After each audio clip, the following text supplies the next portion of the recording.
Hi again folks, how's all doing? Welcome to the fifth of my In the Shed videos where I show you some of the other locomotives that I've been working on recently. Let's see what I've been up to.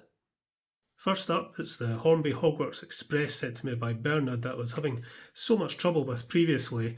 This model just refused to run well at all, so I ended up removing the traction tyres, which were a bit loose anyway, and that certainly improved the running quite a bit, but it still slows down on curves, which I think is down to the outer flanges on the centre wheels that had the traction tyres. I think if those were ground away or different wheels were fitted, it would be fine. But I'd spent long enough faffing around with this model and decided to call it a day.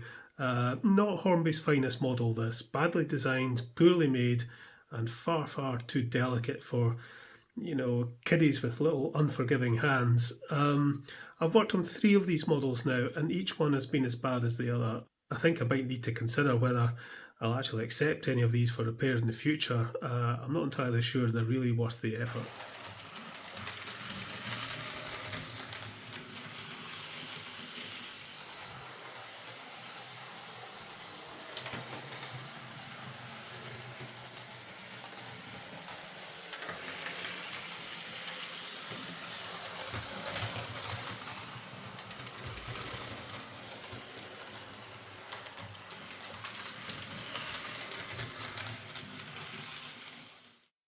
This Hornby Mallard was sent to me by Roger. The rods and valve gear were in a terrible state, and the wiring loom between the tender and the locomotive needed replaced.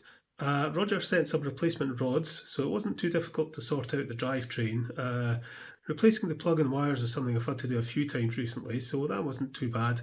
And once done, the locomotive ran fine under DC when I removed the decoder and fitted a blanking plate.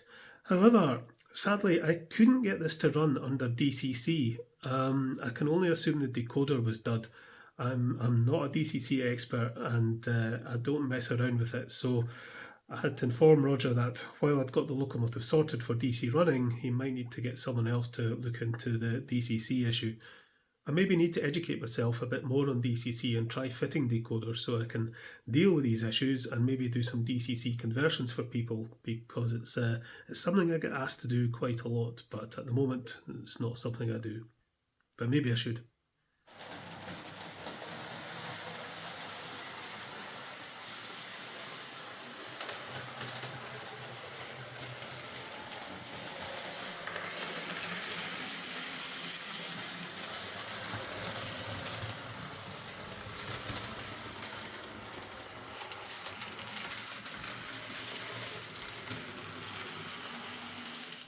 This old 003 rail standard tank was sent to me by Oliver. It needed a good service, but the main issue was the brushes were sticking in their tubes. If the brushes don't move freely, they won't maintain a constant pressure on the commutator, and the locomotive won't run well at all, if at all. I gave the tubes a good clean out and a wee bit of a file, and made sure everything was clean and moving as it should. The suppressor was also broken, so I replaced that, remagnetised it, and job done. Working on old doubles like this is nearly always pretty easy and straightforward compared to the more modern models.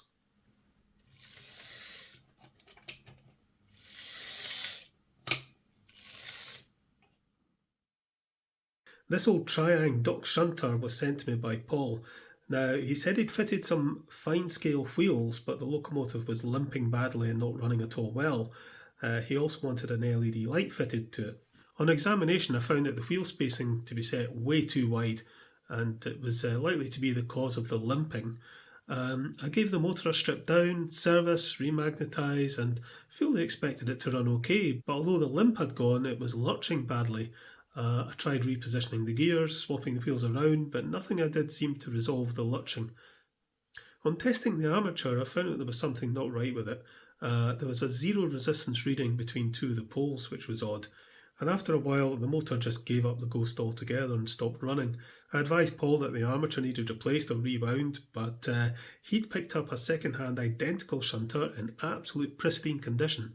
So he asked if I could fit an LED to that and just leave the old model for static display. But I suggested fitting the fine scale wheels to this new model, and they worked fine. So I fitted an LED.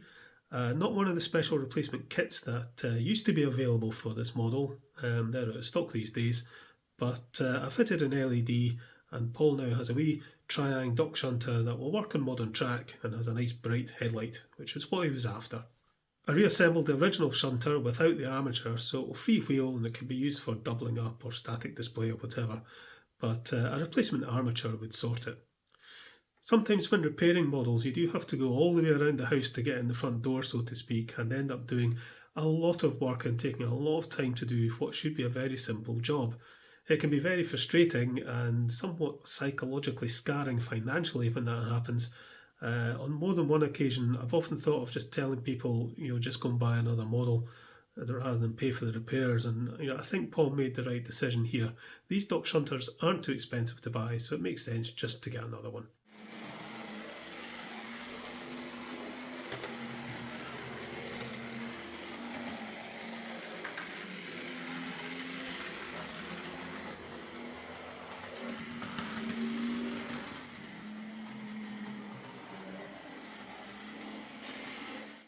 Paul also sent me this little 040 Santa Express in a state of disassembly.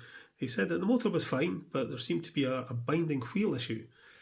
I couldn't replicate any binding wheel issue on testing, but the wheel spacing on the rear wheels was way out. A common issue with these wee 040s is the crank pins tend to be loose, and that can cause a wee bit of a problem with the rods that I think the incorrect wheel spacing in this instance was making worse. Also, I noticed that the worm gear was badly damaged, so I replaced the worm gear, sorted the wheel spacing, and it runs okay. It's not a great runner, which is kind of normal for some of these little 040s. Some of them run very well and others don't. There's only so much you can do to them, so again my advice would maybe be don't spend too much time on money on one of them. If you can't get it sorted, just pick up another one, swap the bodies, swap the wheels or whatever, but usually between two models you'll get a good one out of the two of them.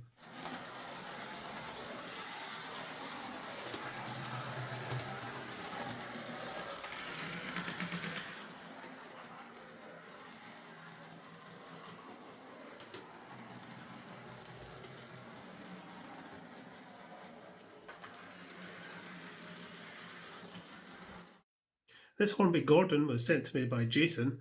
He'd bought it for his son and it seemed to run okay initially, but a bit slow. But then it just stopped running altogether.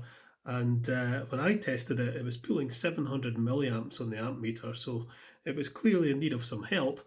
All it really needed was a good service though. The locomotive axles were pretty manky and one of the pickups was loose, but all cleaned up, freshly lubricated, and Gordon was quite happy again.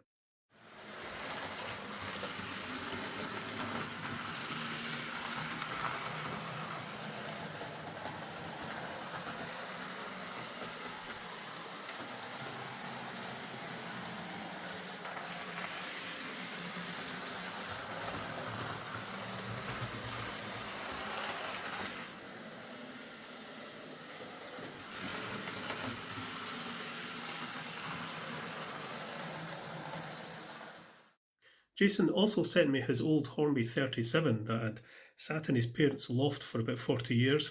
This wasn't the older one with the X337 motor, it just had a Ringfield. So initially I thought it would just be an easy job of just doing the usual Ringfield service.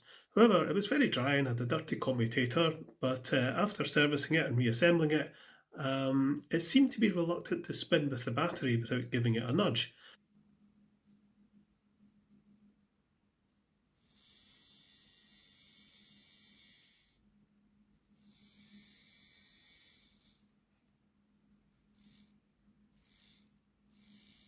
Now, Jason did tell me that this model had been sent back and forth to Hornby as it was always a bit troublesome, and I think I found out why. The commutator poles were really badly installed, all a bit out of alignment with much larger gaps between the poles than usual.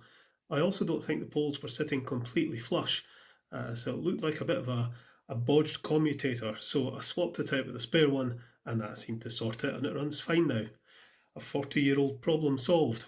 Always like getting a 37 running again though.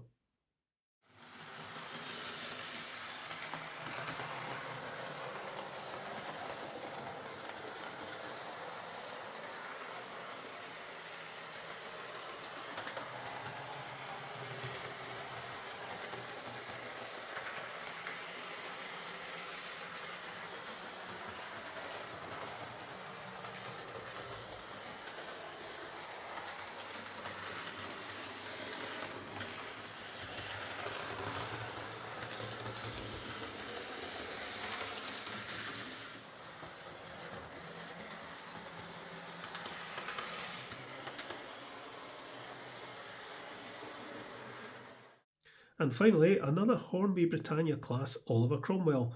This one was sent to me by Jeff. Same problem as the other Oliver Cromwell I looked at recently, a split double gear. So I replaced the gear, checked it all over, gave it a wee bit of fresh oil, and job done. Although, as I said when working on the previous one of these models, they're very delicate and a right fiddle and faff to work on. Fitting the body back on is particularly tricky. It just needs to get into the right position and it will slot in, but it's way more difficult to do than it needs to be. It's one of those models I've got to know pretty well recently, but it's not a fun locomotive to work on. But job done, and it runs very nicely now.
So there we are, that's some of the locomotives that I've been working on recently. I took a wee bit of a break over the latter half of December, but I'm back at it now, so we shall see what 2025 brings in the way of problems and locomotives to repair. Right, okay folks, catch you later.